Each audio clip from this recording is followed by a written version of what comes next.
এবারের ঈদে টানা ৯ দিন ছুটিতে অফিস আদালত। গ্রাম থেকে সব মানুষ ফিরে না আসায় রাজধানী ঢাকা এখন অনেকটাই ফাঁকা। সড়কে নেই চিরচেনা যানজট, যানবাহনও চলছে কম। আর এই সুযোগে সড়কে দাপিয়ে বেড়াচ্ছে ৩ চাকার ব্যাটারি চালিত ও অটোরিকশা।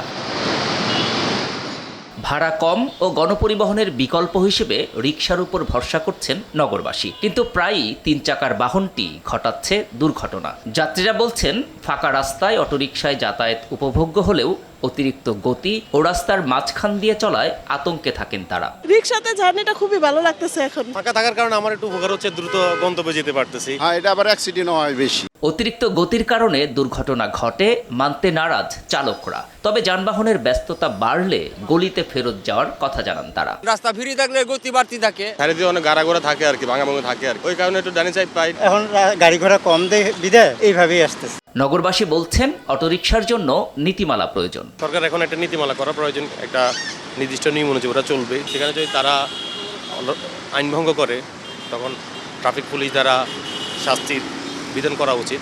চালকদের নিয়ম মেনে ও সচেতনভাবে অটোরিকশা চালাতে বাধ্য করা গেলে দুর্ঘটনা রোধ ও যাত্রীদের প্রয়োজন মেটানো সম্ভব বলে মনে করেন নগরবাসী।